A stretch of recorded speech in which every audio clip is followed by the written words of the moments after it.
Let's do this. All right, ladies and gentlemen, welcome to the Speed Traveler F1 review. Today we are talking about round 9, the Austrian Grand Prix, and that was a really exciting race. From qualifying to the race, it was really cool, and I think a lot of people are going to have a lot of opinions about this race because there was some stuff that went on that's going to cause some conjecture. So we really want your questions this week.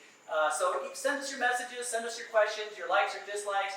We want to know, and if we like what you have to say or you like your questions, well, whether we like it or not, we're going to tell you in response to your questions. But before we get into the race, Charlie, do you want to talk a little bit more about some of the other projects we're doing? Yeah, for sure. I mean, I just first want to say we are live on YouTube tonight for the first time, so that's very exciting, we hope. And if that doesn't come out, the link will be going up very soon.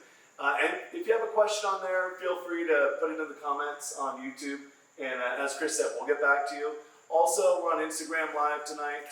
So if you have questions there, feel free to go on Instagram and ask away.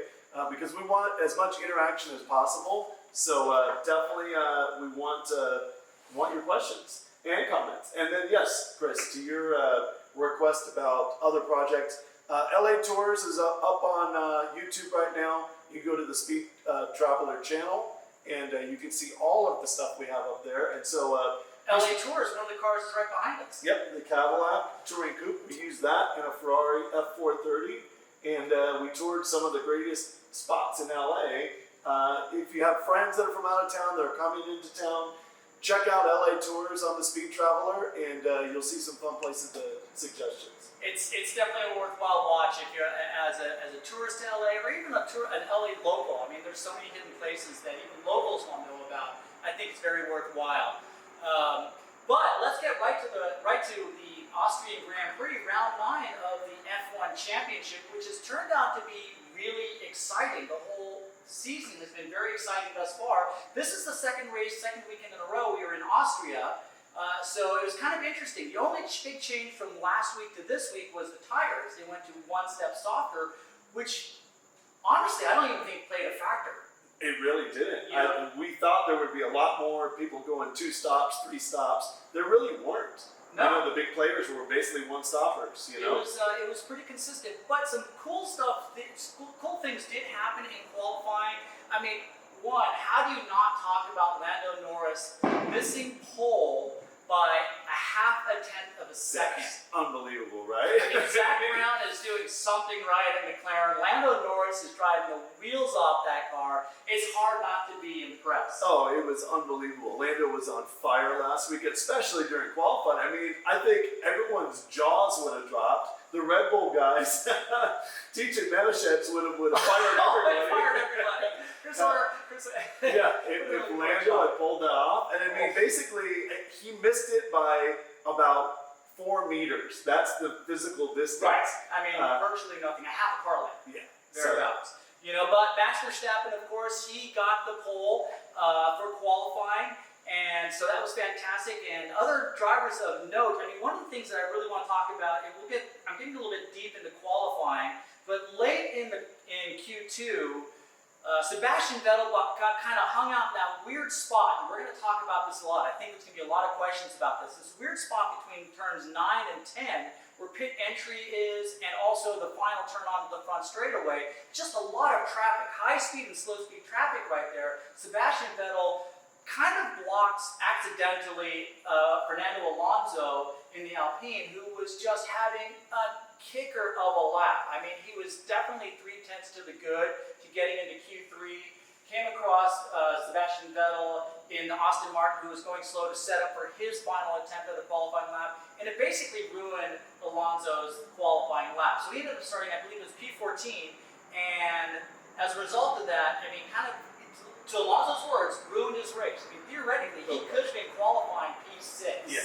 And FIA is going to have to do something about this. I'm sure Casey from F1 is watching us. Why wouldn't he? Why wouldn't he? But F1's going to have to do something about it, because this backing up during the qualifying sessions is a new thing. You know, I mean, it's happened in the past here and there, but every single race now, the tires are so soft. They only have 1 golden lap. Everyone's stacking up. People are literally stopped on the track while guys are going complete hot laps. Hot I mean, it's ridiculous. Someone's going to get hurt badly. There's going to be an epic wreck, and they just got to fix it. They do, and Austria, I think, it magnifies this problem just a little bit, or maybe a lot, because it is one of the older tracks on the circuit. It's got a little bit of an older layout, classic Formula One racetrack, but the way the pit in is situated, it just creates a traffic jam. I mean, all the other tracks, you look at Monza, you got the straightaway to go into the pit road. I mean, there isn't a lot of places to get in the way. When Coda, in Dallas or in Texas shows up in a few weeks time, that's, again, a lot of room to get into the pit, so it's not the same problem. Tracks like Austria and Monaco have these very tight pit entrances that are on basically the racing line. Yeah, it's ridiculous that between pit in and just the stacking of the cars. I mean, and you saw, I think it was Hamilton got irritated, and he just passed like 5 guys that were slowing down to make their fast lap. But really, the FAI is going to have to do. I mean, who are we to say that? But I mean, if anyone's listening, it's going to get someone really hurt. I think they could solve it by your outlap needs to be 125% or 25% slower is the maximum. And that's how they fix it. You couldn't stop on the side of the track and you couldn't slow down. You'd have to go out and do and at least it would be equal for everyone. Yeah, and that 125% idea, it makes a lot of sense because it's still quite a bit slower. Like a track like Austria, it's a 65-second lap. Right. So 25% of that is not a whole lot, 15, 18 seconds, depending on how fast they're going. And qualifying, I mean, honestly, another point, I thought qualifying would be a little bit faster. Yeah. I really thought it was going to be a little bit faster. Because of the tires, And so I thought they'd be down to the minute 30s or minute 3s, 63 seconds. But no, I think the qualifying lap that Max put in to get the pole, started the race from pole, was a 104 point something. And he just dipped into the 103. Yeah, well, that's right. He did. That's right. But I mean, other drivers of note. I mean, again, this time Perez punched up to his weight class. He qualified P3 behind Lando Norris. I think that was really important for the Red Bulls this week because that put him in front of both of the Mercedes cars. Lewis Hamilton and Valtteri Bottas qualifying P4 and 5. Yeah, no, Paris did a good job this week, for sure. And he qualified on the... In qualifying. In qualifying. We'll get to the race in a second. But he did a good job in qualifying. One of these weekends, he's going to put both qualifying and the race together. Right. And I mean, he still had a great race, and we'll get into that. But again, Tsunoda and Gasly, again, punching above their weight. They're pushing forward, qualifying. Gasly qualified, I believe it was P6. Tsunoda was qualified P7. Tsunoda unfortunately drifted backwards a little bit in the race. He was assessed a couple penalties in the race for going over the pit entry line. So he entered the pit in wide. Right. So again, one of those spots where he's slowing down dramatically, theoretically could have gotten in the way of a lot of other drivers in that moment alone. Who else is of note for you in qualifying? I mean, I have Stroll got into P9, Sainz qualified P10. Not a great qualifying for either of the Ferraris. Sainz in P10, Leclerc in P12. Not great qualifying. Not good, but we're going to get to the race, but they had pretty good pace in the race. They did. So. But I expect them to have better qualifying pace. Agreed. I mean, teams like like Aston Martin are really setting up their cars specifically for race pace. Right. So we're not really expecting them to punch way above their weight in qualifying. Right. Yeah. But otherwise, aside from that, I mean, Lando Norris, P2 in qualifying, a half a tenth of a second behind, definitely the talking point of the day. I think that's going to make, it's got to make Red Bull a little bit nervous, and everybody else for that matter, in some of the shorter tracks that we have later in the year. Of course, in 2 weeks' time. It's got to be making Mercedes very, very nervous. Very nervous. I mean, and they're using the same engine, so, Right. Hopefully Toto doesn't go and, fix that McLaren motor. It might be like our motor, it keeps blowing up in our right. The BMW M3 of the Speed Traveler is having an engine problem that's been going on now for, I just saw a picture of the racetrack in Las Vegas. Our engine problem has been going on for 3 months. Far too long. And just quickly before we go on to the race, we might do the first Speed Traveler remote F1 review at our engine builder shop in up in the Bay Area in 2 weeks. 2 weeks time. That could be a lot of fun. We're hoping to shake down the car at Thunder Hill, see what we can do. There's a race coming up at Laguna Seca. We're really looking forward to getting that car on the grid for that race. We hope we can. Right. But let's move on to the race. I mean, that was pretty dramatic. I think there's a lot of talking points. I mean, obviously the start was the start, and it was actually a very, very clean start overall. From the front to the back of the field, it was a very clean start. Everyone got off pretty evenly. No argy-bargy, no real wheel banging or anything like that. No, it was a nice cleanup from the week before. Right. The week before it was a mess from turn 1 and all the way down to turn 2. It was. And they cleaned that up a lot this week. The drivers did a great job. You know, even before we get to the race, they made a note of this on the broadcast. And it was great to see over 130,000 fans in the stands, all wearing your orange, so they could root on Lando Norris in that McLaren. Oh no, that's not right. Yeah. Lando tried to cop those fans. They were actually rooting for Max Verstappen. But Lando... But they equally rooted for Lando the way he was driving. And Lando was funny. He kept saying, oh, thank God everyone's wearing McLaren orange today. That was really intended for Max. Yes. But he was very funny. He had a lot of fun with that. So let's move a little bit deeper into the race, and it doesn't take long. Let's go right to it. Lap 4. We have Lando Norris. Lap 1, right? I thought it was on lap 1. Are you talking about Perez and Lando? Yeah. Oh, was that lap 4? I think it was lap 4. Okay. Pretty sure. We'll find out. We'll find out. Well, why don't you tell us? Was it lap 1 or lap 4? And, you know, it was side-by-side racing. We had Lando on the inside going into turn 5. Right. Perez on the outside. I didn't see any contact at all. Right. No contact at all. Perez's tires did dip into the dirt a little bit. You see the shot from Hamilton, who's directly behind it. There's absolutely no contact. But as a result of that, Lando gets assessed a 5-second time penalty that he serves in his first pit stop. Yeah, and we'll see more of that into the race. It's a tough one because you want to see the guys duke it out, and Perez was doing everything he could to displace Lando as soon as possible. And then he was going to run behind Max. Right. He was, he was feeling bad about the week before and wanted to make up for it. So he was just driving like a man possessed. And he was alongside, in my opinion, we've got a picture of it up on the monitor in the background. He was pretty close to right alongside of him. So, you want to see the guys race. I don't know. It's tough. I mean, I guess Lando could have given him a little bit of room. So, he gave him absolutely... Or Perez could have backed off. Or Perez could have backed off, yeah. And that actually brings me, we have a question from a friend of ours, Monica, and she was asking about, I don't want to ruin the surprise, but basically there was quite a few more penalties later in the race assessed for the almost exact type of outside pass.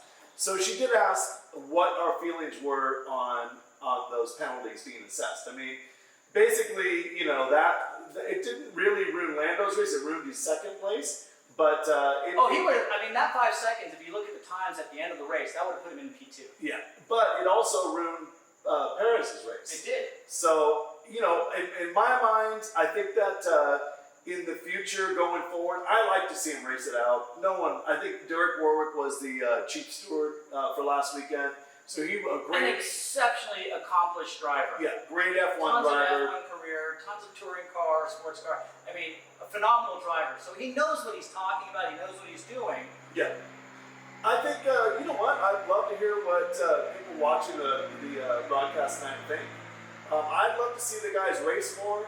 With that said, I think Lando could have given Perez just a little bit of room. He would have given up second. And so, I don't know. I like to see him race, so I'd say, going in the future, no penalties. Perez could have slowed down. He could have tried to get him on the front straight away. I'm a little bit on the other side of that coin. I look at it, Lando had the line. Perez could have backed off and protected himself. Right. Lived to fight another day. Yeah. But did he have the line? Because they were side by side, exiting the corner, or, mid corner. True. But But Perez was on the exposed side. He was. You know, and if we look at this track, there's sand traps on the outside of the track. Right. If it's Monaco, you're in a wall. Oh, no question. Okay, Yeah, and you wouldn't you're do both that. out. Yeah, You know, you wouldn't if do you're that. a Coda, Yeah. you're on some colored paint. If you're like at Paul Ricard a few weeks back, Yeah. you're in paint. So Right. there's no real penalty for driving side by side. This is one of those tracks where if you make mistakes side by side, Yep. there's a penalty, a high cost of that penalty. And I think that's a part of that racing side by side. Yeah. Would this have been called differently at Coda? Yeah. You know what? I'm with you on the overall. I don't think there should. And then later in the race, Perez and Leclerc got together twice. One time was almost an exact duplicate of this Lando Perez. Leclerc may have been a tiny bit further ahead, but it doesn't matter. It was the same. Leclerc, you know, to your point, Leclerc shouldn't have been out wide there. Like Perez had nowhere to go, just like Lando had nowhere to go. So to your point, I say let him race. Right. You know, and let him race. If you want to put yourself out there and in danger, then I guess that's what you're going to get. Yeah. I guess there is a line, and Derek Warwick drew that line. Yeah. He drew that line. And so the thing that happened, you know, there were two other opportunities for Derek, or there were multiple opportunities for Derek to throw some penalties out there. And he was pretty liberal, I guess, with the penalties, but he was consistent.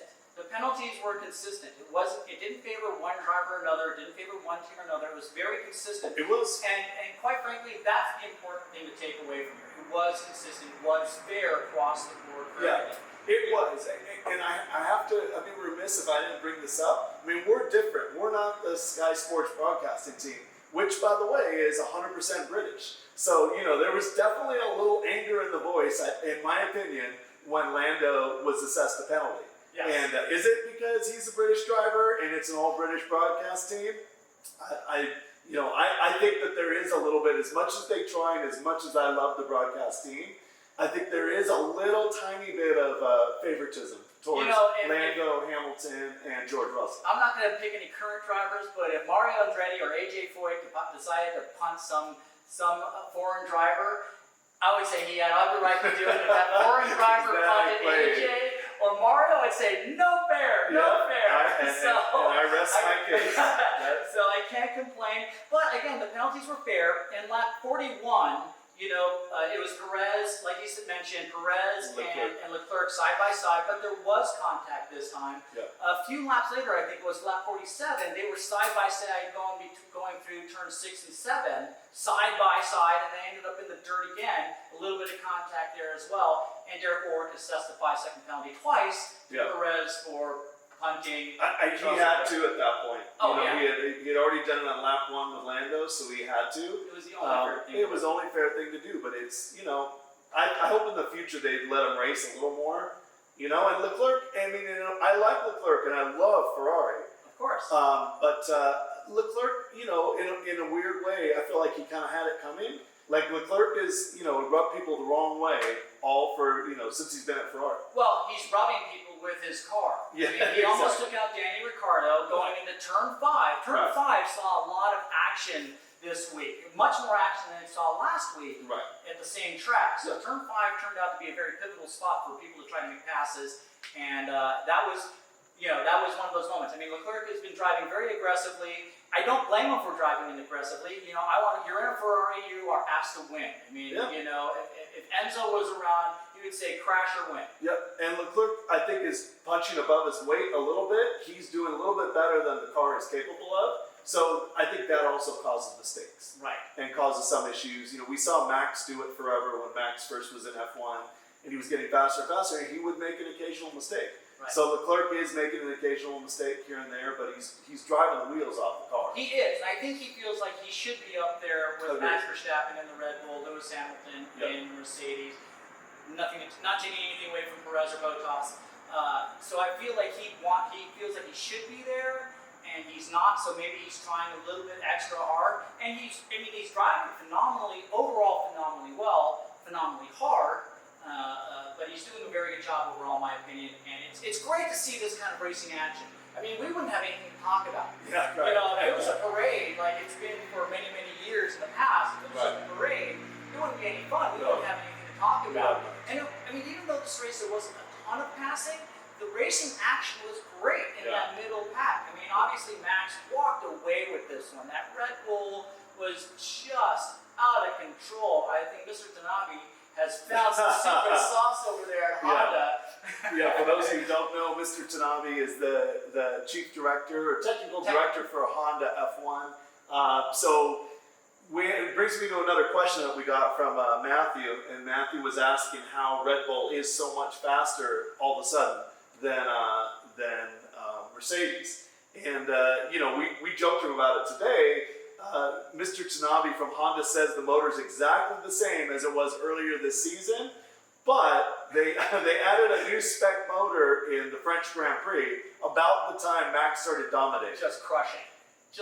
Yeah, I mean, Honda's obviously kind of figured something out. I mean, there's a good synergy between the Red Bull chassis and the aerodynamics, and that Honda engine is just producing so much power. I mean, obviously the Red Bull chassis has had great aerodynamic, an incredible aerodynamic history throughout its short F1 history. Right. And, so they really got something down. Adrian Newey put some pen to paper, and it's worked great for them for many, many years, and that's just carrying through to this day. I think that's part of it. I mean, obviously the motor is phenomenal. I mean, that's the big advantage Mercedes had for many, many years. Right. Not the slipperiest car in the field, but the power was insane. Right. The Red Bull, I think, has got a good balance of aerodynamics and power. But we're also been at some the last two races, obviously in Austria, slightly shorter tracks, not super long straightaways, 3 straightaways and 3 DRS zones, but not the longest straightaways. And next, or 2 weeks' time, we go to Silverstone, where with the home of Mercedes, effectively, and that might be a little bit, or Lewis Hamilton might be a little bit different story. Yeah, but before we get on to Silverstone, though, I just wanted to follow up on that question. So I think, in my opinion, the Red Bull's doing so well because they figured something out with the motor. The car is going much faster. It's fast in the straight line. Max is peaking in his career. He is insanely talented, and he's not like Leclerc in the sense that Max is kind of past the stage in his career where he's making little mistakes. Right. Max isn't making any mistakes. No, So top of his game. The car is amazing. The car's slippery. The car rips off the corners, and they got amazing power, which may or may not have increased after the French Grand Prix. But in fairness, though, I mean, Max isn't making those mistakes, absolutely. But with a car that's stronger than everyone else, it's a lot easier to not make those mistakes. Yeah. Lewis Hamilton, who is chasing at this moment, making a couple small mistakes. We saw him go over the rumble strips in turn number 1, maybe damage the undercarriage of the car. Right. And because he's pushing the car harder than maybe the car can actually go. Yeah. So with speed comes confidence, and with pace comes the security, the ability to not push that extra in. Yeah. I mean, they're already driving at 10/10. They go 10.1. It's dramatic at 300 km an hour. Yeah. But further along in the race, it was interesting that at one point Hamilton let Bottas go. Yes. And that was interesting. I mean, I never thought I would see that. But he had Lando. Lando was catching both of them. And they really, I don't think, had much of a choice. It killed Toto Wolff. Well, there was dead silence on the radio, or are we racing here? And nothing, so that was a pretty poignant and that was moment. Bottas, right? Or Bottas. That was Lewis asking that question. Are we Lewis. racing here? And he wasn't certain if he was racing Bottas. Yeah. So Mercedes made the call to let Bottas go, and it was a good call. They kind of had to do it. I mean, if they had tried to back up and keep Lewis in second for the championship points, they would have gone crazy, and Lando probably would have passed. I think Lando would have got both of them at that point. Yeah. So Lando had already served his 5-second penalty at this point. So Lando, they were competing head to head. And they had to be mindful of Perez because he had already pitted when he got his penalties. So those were post-race assessed penalties, if I'm not mistaken. Yeah, no, they were. So he had that's a big 10 seconds coming. Yeah. And quite frankly, that race right behind them with Gasly, Danny Ricciardo, and Perez and Leclerc all in that mix, it was an important battle that they need to get out. So in front interesting, of. wasn't it? It was. It really was. And once again, we would be remiss if we didn't bring up Sainz. Sainz went longer than anybody. He didn't get to lap 50, I believe. Yeah, so he went longer than anyone, meaning he used his hard tires and went deep into the race. Came in, put a fresh set of mediums on, and went out and did some damage. And just like Hamilton and Bottas, I was surprised that Leclerc the team obviously made the call, but Leclerc in the Ferrari couldn't get by Ricciardo, and he let Sainz go. And Sainz did the job. Sainz did the job. He got past Daniel Ricciardo with those much fresher tires. Again, he only had to do 21 laps on those, I believe it was sticker yellows. Right. And so it was the right call for Ferrari to switch Leclerc and Sainz at that time. If they hadn't done that again, they would have lost a lot of championship points again. Yeah, and Ferrari needs every single one of them because the battle in that middle pack, the battle of the Constructors' Championship is very, very tight between a number of teams. Oh, the best of the rest. Yeah. McLaren and Ferrari. It's a tight battle. And it's funny because McLaren's almost up to the Mercedes level now. Right. That's a huge jump right there. So it's going to be interesting. And honestly, the AlphaTauris are doing fantastic. They're doing fantastic. Tsunoda qualified very, very well, got some penalties, so he ended up fading deeply. Gasly did a great job. He moved up a number of positions in the race, but then I think ultimately ended up in about the same spot he qualified. Yeah, he did. And he ended up being in P9. P9. For Gasly. Ricciardo did a good job, about time. Ricciardo had a good race. He quietly moved up from 13th to 7th place. Yeah, and he was battling. He had 6th until Sainz made that pass. Yeah. So a big mover, getting up into the points, from not being in the points to getting in the points. Those are really important points for McLaren to stay out in front of the Ferraris. Agreed. In the Constructors' Championship. Yeah, but like you said, the Constructors' Championship is really interesting now going on to Silverstone. But we should finish up the race. I think Alonso in P10, he had a good steady drive. It's a shame he got screwed in qualifying. He would have done a little bit better. Yeah. In my mind, Sainz, was underrated a little bit. He did a great job getting back up there again. Started in 10th, moved up to 6th. Yep. Pitted on lap 50, so he had those fresh tires again. That's why he was able to move up to 6th late in the race, making those passes. And that middle pack, from 6th to 9th and 10th place, great racing in there. And it sucked. I'm going to say it sucked for George Russell. Getting that Williams into Q10, qualifying incredibly well, racing for points. They pitted a little early, so I think that kind of hurt them a little bit on the tires. Agreed. And how do you keep a charging Fernando Alonso behind you? You just don't. Yeah. You just don't. He's gonna find a way. Or, quite frankly, he might just give you a little bit of the Kimi Räikkönen chrome arm. Which, last lap of the race, we saw two former world champions going at it and taking each other out of the race. Vettel and Kimi Räikkönen. Yeah, It's good stuff. That was good stuff. I hated to see him go out, but